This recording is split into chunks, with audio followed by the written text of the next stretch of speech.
Model code of conduct है उसके बारे में उसके क्रियान्वयन के बारे में पुलिस मुख्यालय से विस्तृत दिशा निर्देश जारी किए जा चुके हैं। सभी पुलिस अधिकारियों को और सभी हमारी फॉर्मेशंस को बता दिया गया है कि इसको स्ट्रिक्टली कंप्लाई करें और कोई भी वायलेशन होगा तो उसको सीरियसली लिया जाएगा। जो है उत्तराखंड पुलिस पूरी तरह से सतर्क है। गड़बड़ी पाई जाती है तो न सिर्फ जो दोषी लोग हैं उनके खिलाफ कार्रवाई की जाएगी, पर जो उस क्षेत्र में जो भी जिस भी थाना क्षेत्र के अंतर्गत आते हैं तो वहां के संबंधित अधिकारियों और कर्मचारियों की भी जवाबदेही फिक्स की जाएगी। हमारे यहाँ जो उत्तराखंड में 5 सीटों पे, लोकसभा की सीटों पे चुनाव होने हैं। 19 अप्रैल प्रथम चरण में, एक ही चरण में हमारे यहाँ मतदान की तिथि निर्धारित की गई और पूरे देश के साथ 4 जून को काउंटिंग होगी और इसमें अब प्रक्रिया शुरू हो गई है। 30 मार्च जो है नामांकन वापस करने की तिथि है और उसके बाद से फिर जो 19 दिन है, लगभग 17 दिन चुनाव प्रचार के लिए निर्धारित किए गए हैं और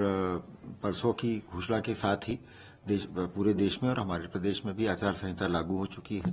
तो सबसे पहले तो जो मॉडल कोड ऑफ कॉन्डक्ट है उसके बारे में, उसके क्रियान्वयन के बारे में पुलिस मुख्यालय से विस्तृत दिशा निर्देश जारी किए जा चुके हैं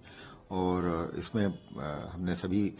पुलिस अधिकारियों को और सभी हमारी फॉर्मेशंस को बता दिया गया है कि इसको स्ट्रिक्टली कंप्लाई करें और कोई भी वायलेशन होगा तो उसको सीरियसली लिया जाएगा, नंबर 1। दूसरा, ऑलरेडी एक्सरसाइज हो चुकी है संवेदनशील बूथ, अति संवेदनशील बूथ और सामान्य बूथ के चिन्हीकरण की,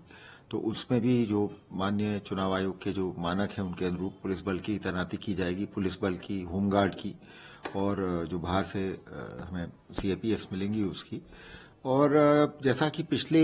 आम चुनावों का और असेंबली इलेक्शंस का हमारा अनुभव रहा है, एज सच कोई यहाँ पे कभी भी इस प्रकार की कोई अप्रिय घटना नहीं हुई है, लेकिन फिर भी जो हाल फिलहाल में प्रदेश में और देश में जो भी मतलब डेवलपमेंट हुए हैं तो उनके दृष्टिगत हम पुलिस फोर्स जो है उत्तराखंड पुलिस पूरी तरह से सतर्क है और हमारा विश्वास है कि माननीय चुनाव आयोग के निर्देशों में और मॉडल कोड के अनुसार हम लोग इस बार भी निर्विघ्न चुनाव कराने में सफल रहे। हमारे ऑलरेडी बॉर्डर पे जो चेक पॉइंट्स हैं वो पहले से डिटरमिन्ड है, तो उन सभी पे अब ड्यूटीज लग रही हैं और मेरे ख्याल से इस हफ्ते के आखिर तक जो पूरा मतलब फुल डिप्लॉयमेंट है वो हो जाएगा और फिर हम जो अगेन जो चुनाव आयोग के निर्देशन है कि भाई अवैध शराब पे चेकिंग की जाए, कैश के मूवमेंट पे चेकिंग की जाए ताकि चुनाव की प्रक्रिया को प्रभावित कोई ना कर सके, तो उस पर हम बड़ी सख्ती से निगरानी रखेंगे और मैं यही कहना चाहूंगा कि इसमें कहीं पे भी कोई हम गड़बड़ी नहीं होने देंगे और अगर कहीं गड़बड़ी पाई जाती है तो न सिर्फ जो दोषी लोग हैं उनके खिलाफ कार्रवाई की जाएगी, पर जो उस क्षेत्र में जो भी जिस भी थाना क्षेत्र के अंतर्गत आते हैं तो वहां के संबंधित अधिकारियों और कर्मचारियों की भी जवाबदेही फिक्स की जाएगी।